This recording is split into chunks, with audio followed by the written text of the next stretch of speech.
All right. I just want to start this off with saying I hate the wife from Breaking Bad.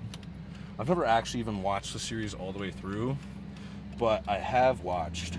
Oh, by the way, chest day today. We'll get to that, but this is more important. I have watched like more than enough clips and episodes through YouTube because I have a really bad habit of like when I'm, you got to watch your YouTube while you eat. Oh, this doesn't have EAAs in it yet. Yeah. I gotta get more EAAs when I stop at the gym. So I was like, why does this taste different? You put 130 grams though in there? Yeah. All right. 130 milligrams of my carbs. Grams. Anyways. But yeah, so it tastes different because there's no EAAs. And I took a sip. I was like, what's missing? Something's wrong. There is creatine in this though? Yes, 5 grams. Let's go. He's my mixer. Anyways, so yeah. When I'm watching my YouTube, when I'm eating like a sane person, sometimes I'll like find like it'll be like a specific scene from a specific episode, and then I'll go down a rabbit hole because like maybe that account will like post almost whole episodes like scene by scene, and they'll have like playlists on their accounts. So even though I've never actually fully watched through like in its entirety from like Netflix or a streaming service the Breaking Bad series, I've seen more than enough of their stuff from, piecemealing the episodes together through YouTube eating sessions that I have almost no interest in actually watching it through because I've basically spoiled everything for myself, but not even in a out of context way. I've spoiled enough and then also got enough of the context that I've basically watched enough of the series. But yeah, I don't like the wife. The wife, Skyler? Skyler. She sucks. But anyways, that's the rant. Today's chest. I'm starting to like the new split. I'm not a huge fan of how yesterday's leg day went, but also I don't think that's to the entire fault of the split. My timing really got thrown off because I had to wait for like 2 people to start my pendulum squat, which was my first movement. So, I think as a whole I could have ran it more efficiently than I did. But chest today, probably going to do the exact same thing I did the other day because I really liked it. So start with Smith. Go like fuck myself on Smith press, Smith incline. Because I actually really like Smith incline, even though optimally a hammer strength plate loaded machine or pin loaded would be a little bit better because it's a little bit more ideal of a, because you don't have the straight bar, so it's a little bit more ideal of a path of motion for your whole arm and stuff to get a little bit better of a stretch and movement path for your pec. But the enjoyability factor, I really like Smith pressing. I haven't been doing it for a while because it just takes a little bit longer. Just a little bit, setting it up, getting the bench set up, all that. And when I was doing my push days and having not just chest in my push days, I tried to be a bit more time efficient. But now I've got a little bit more freedom, so they're back in. Anyways, that was a really long way to say that I'm doing Smith press today.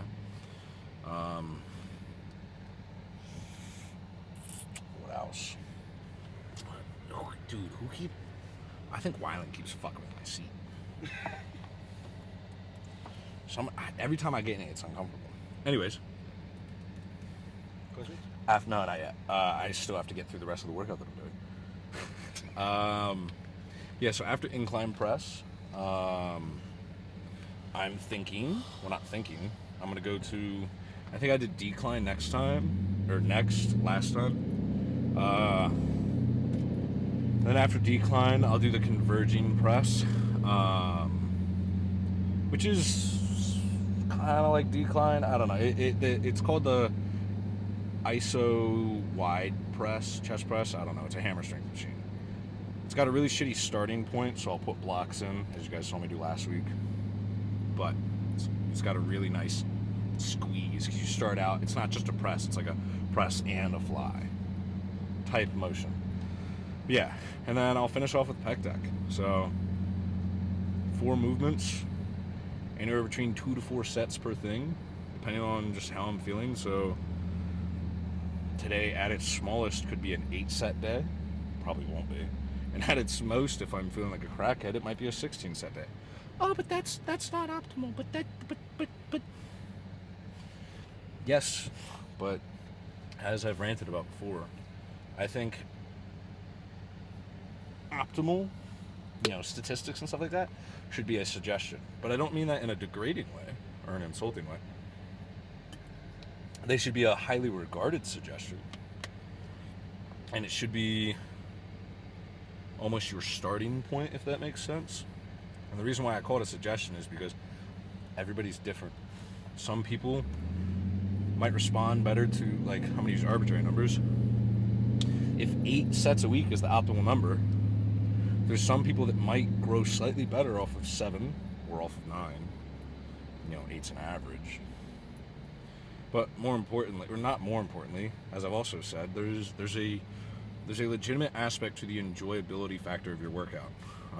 And there's very much a gray area, because if you enjoy skipping legs, well, fuck you. You're not really, that's obviously not optimal for leg growth. But if you enjoy barbell squatting over like a pendulum squat, and the enjoyability is enough to where the intensity and the amount of, output that you're going to put in a free weight barbell squat is going to be far greater than what you would put into an optimal hack squat or Smith squat or pendulum squat, then at that point the enjoyability factor is important, because it's such a vast difference in your level of enjoyment that it's having such a vast effect on the actual intensity and output that you're putting in the movement, to where you're overcoming the optimal difference. Like, if, again, arbitrary numbers, if we say, based off science or whatever you want to talk about, that for hypertrophy, a pendulum squat is your most scientific, perfect squat pattern movement, and so that's 100%. And then let's say free weight barbell is 75. Again, these are just arbitrary fake ass numbers just to get across the point I'm trying to make. So, at face value, you'd say, oh, well, I'm going to take the 100% movement over the 75% movement, so I'm going to not do free weight. But if you're somebody that really, really, really enjoys free weight barbell squat and doesn't like a machine squat, and it's to the extent that because of your, variance of enjoyment, the actual amount of intensity that you're going to put 100% intensity into your free bar squat, and you're only gonna, say half-ass and put 50% of the intensity that you probably could into the pendulum. All right, well, 100% of 75 is 75, so you're getting 75% out of the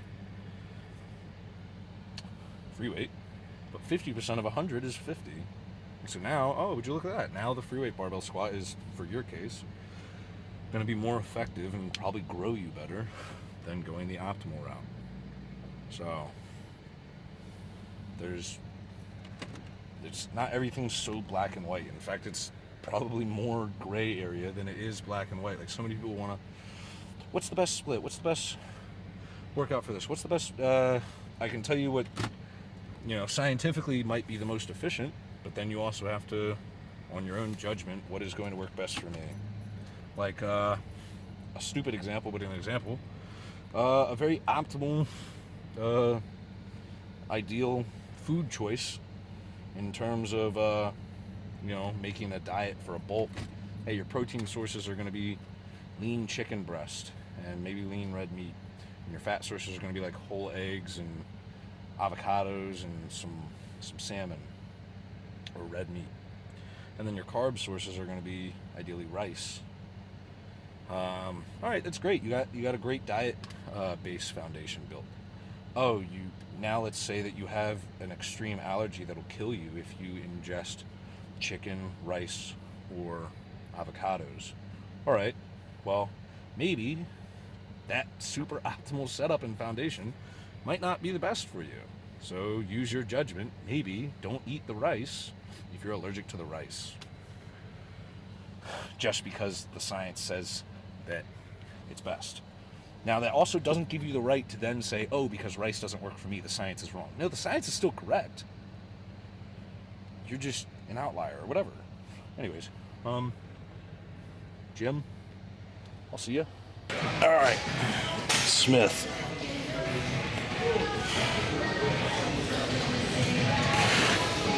Just like one assisted, probably, just at the end. I'll say, yeah, grab it.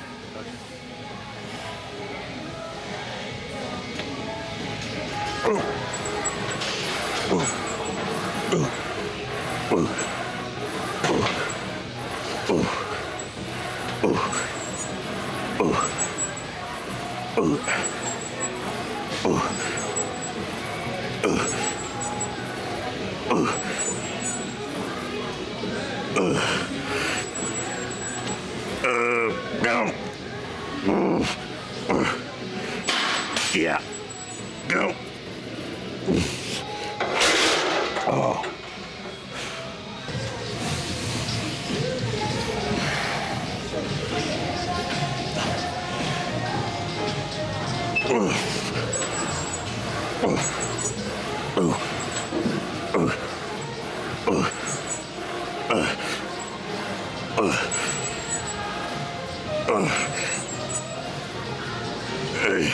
Three more.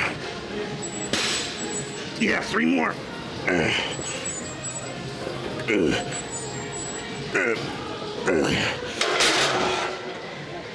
Oh. One more set.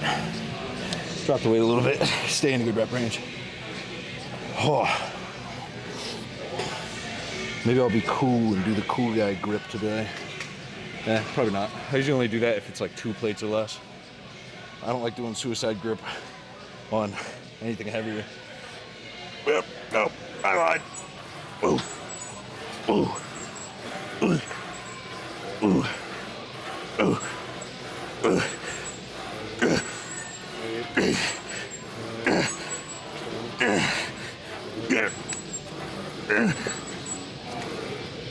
Boy, go. I was playing the racket on that. All right, got some decline. I would like to go up to like 5 plates because it looks cool, but like, especially because for a while I was making this almost my first like main compound chest movement. So, you know, hitting it fresh, whole different story. It's also a lower rep range, but 4 plates is cool enough, I guess. Nah. Abdullah was asking if I want assisted reps, so I'm gonna just go to self partials. Maybe on like 2nd or 3rd set, but.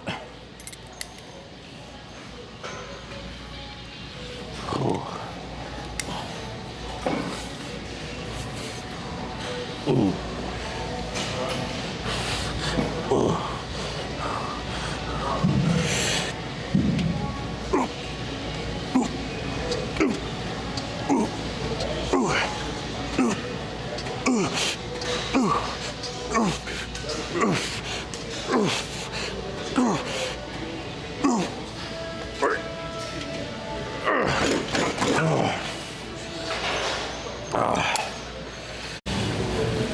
All right, we're just gonna do one more set of this because I think like 3 sets of all 4 movements sounds about good, but I kind of want a little bit more than 3 sets on pec deck because I like it, and I'm just kind of tired from this, so I think I'm gonna take 1 set off of this, just do 2 sets, and then add a set, so 4 total on the pec deck. All right.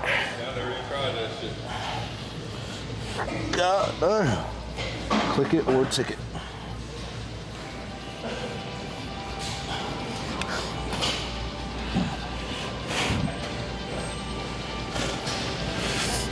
Look, can you just like on the first rep, just the first like 25% of the range of motion, just basically off the blocks. Okay. I'll tell you when. Okay.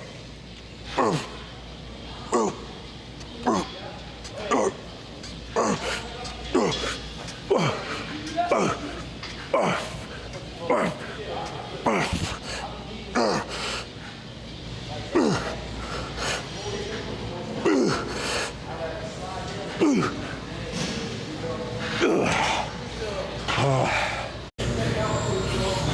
right. I have no clue. I don't remember what we did last week, so I don't know. This might be another warm up or a working set. We shall see.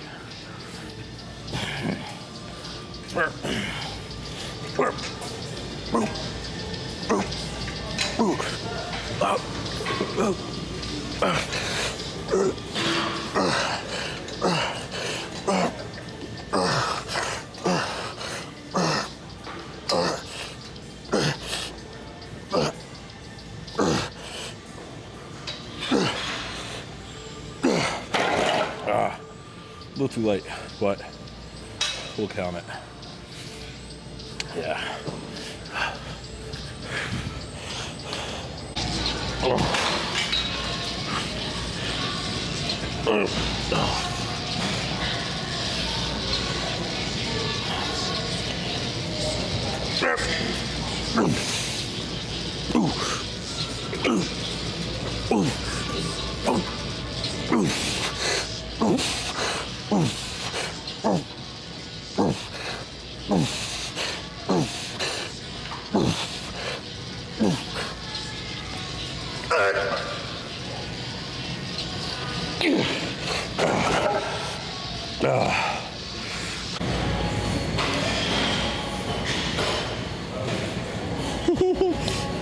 Somebody said I'm copying Sam Sulik by weighing 240.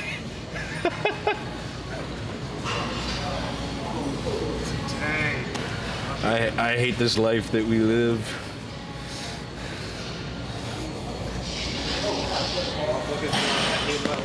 I actually used to be black, but I saw Sam Sulik was white, and I was like, let me get on that shit. Anyways, I feel like somebody is like gonna see these and like think that I have something against him, and I don't. I actually enjoy his content, and he seems like a nice person. I think it's comical, the people that whatever. Sam, like 10% of Sam's fans, but Sam. Oh my God, the song stopped. Oh.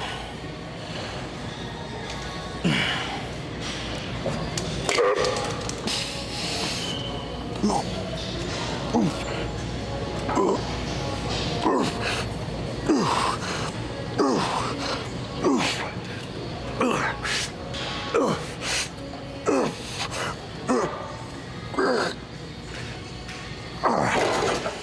All right.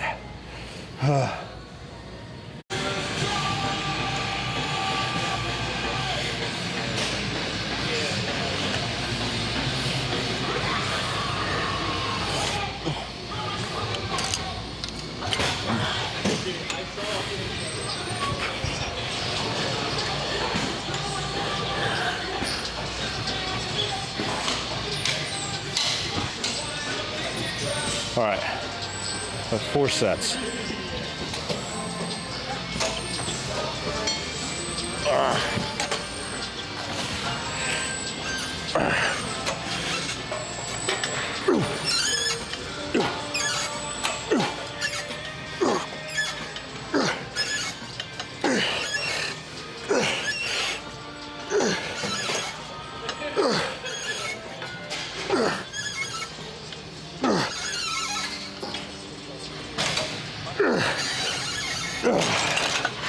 A little too heavy.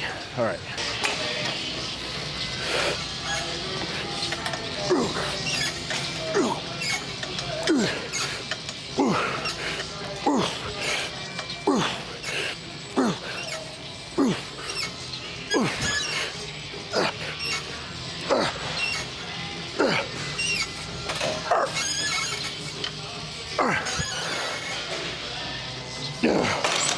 Oh.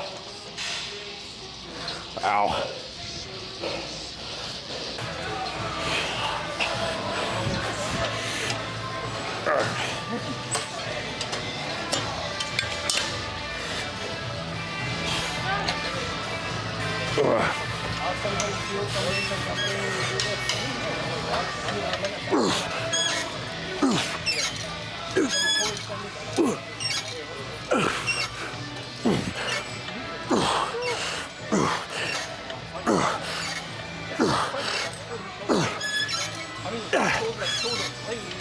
All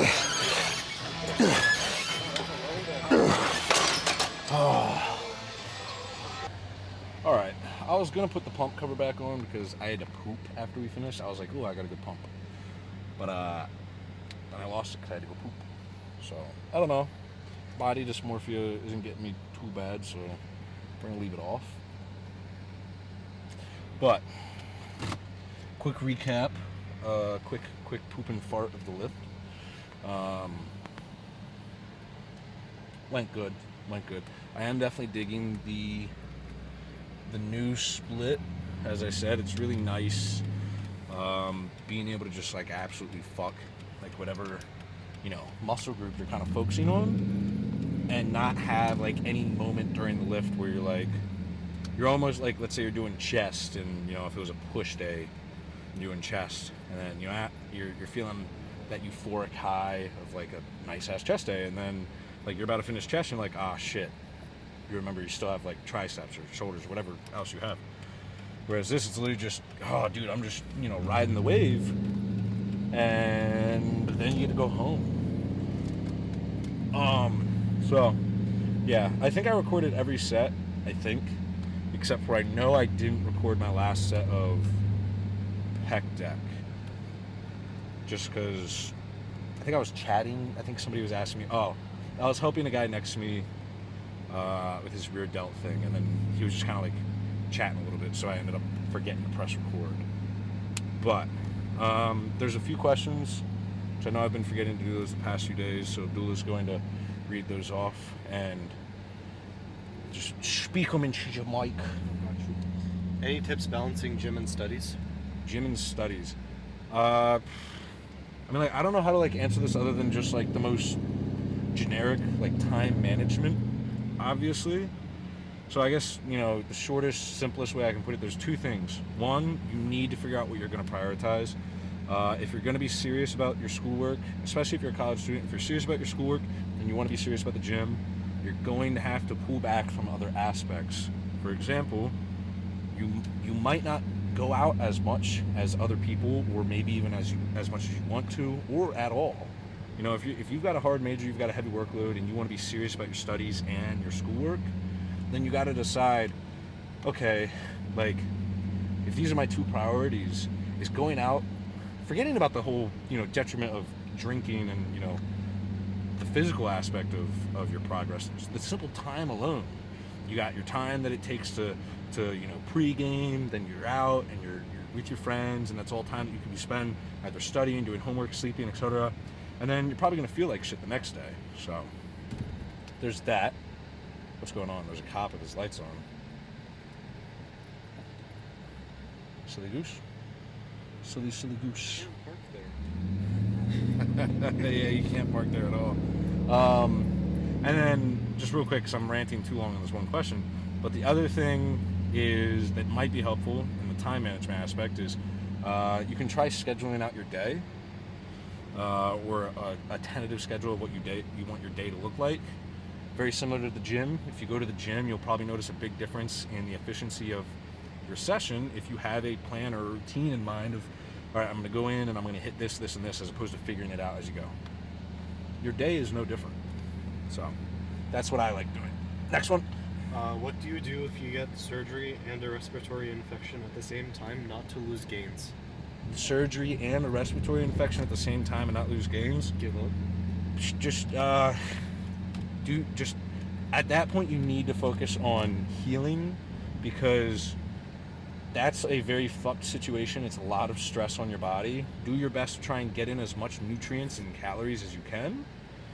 Not just for, you know, retaining tissue, but more importantly, getting healthy. Because if you start focusing on, oh, I need to get back in the gym early and this and that, when your body has so much stress just trying to heal, you're just going to fuck yourself up and keep yourself out longer. And in the end, that potential chance of getting back in the gym a week earlier may have a potential chance of fucking you over and keeping you out of the gym weeks and weeks longer.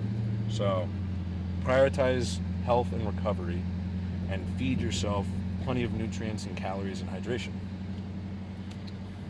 Next question. And pharmaceuticals. Like, go to a doctor, I mean.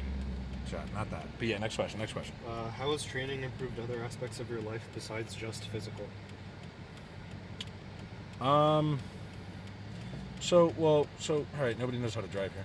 So there's a few obvious responses. Being in better shape obviously helps your confidence. You feel better about how you look, and so there's that mental boost. I definitely feel that it does a good job of teaching you. I don't want to say adversity, because that just sounds like way deeper than it really is. But it teaches you discipline. Because if you want to get good at it and be serious about it, you have to kind of, like I was mentioning before, you have to make sacrifices. You have to be disciplined. You have to be consistent. And so, nowhere near to the same extent, unless you're being extreme. But a quote that you'll often hear a lot of mixed martial arts people, or especially wrestlers, talk about is, wrestling makes everything else in life easy. Because if anybody who's ever wrestled, they know it's fucked. It's a fucked amount of commitment, time commitment, work ethic, all that. And so just in general, the more difficult things you make yourself do and do consistently and do in a dedicated manner, the easier everything else in life is going to be. So there's that. And it's a good emotional outlet. So, next question. Full day of eating soon? Yeah. Next one. Do you watch anime? If so, what's your favorite one? I really like Cowboy Bebop. No. I don't actually. That would be a pretty obvious response if you know what the running joke is. But I actually don't. But I have nothing against it. I've tried to get into a few. My only issue is I'm just really bad at watching shows and series, like TV series, because, like, for example, I can get, like, I've watched all the Marvel movies and I've watched all of them multiple times. My issue is I'm not good at, like, sitting down for long periods of time doing nothing. Like some people can, like, take a Friday evening and spend, like, 6 hours just, like, binging through, like, a season of a TV show, whereas, like, after, like, 2 hours, I feel antsy. I feel like I have to do something. I feel unproductive. It really gets at me. And so movies I can really do. It's pretty easy for me to, set aside, like, a 2-3 hour block, sit down, watch a good ass movie, and it's easy for me to do that relatively consistently. But anything longer than that, it's kind of hard. And I'm sure people could say, like, oh, well, you could just watch like 2 or 3 episodes or 1 or 2 episodes a day, just day after day. And the problem is I don't always have or have the want to block out that 1, 2, or 3 hour space every day after day. And it's just way too easy for me to just fall off in terms of my interest of wanting to keep with the show. Like Walking Dead, the farthest I got was, I think, The Prison. And they're all great shows. I don't want that to be a commentary on me thinking that they're a bad show. It's just in terms of, like, my attention span's, I guess, too short. I need, like, Family Guy clips playing well. But anyways, is that the last question? Yeah. All right. It's good timing. I have a hair in my mouth. We're home. I'm going to eat.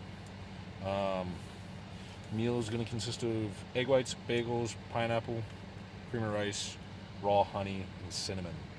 Not all in one bowl. That would be yucky. It actually probably wouldn't be too bad. It won't be bad at all. Blend it up, make it a smoothie. All right. I'll see you guys.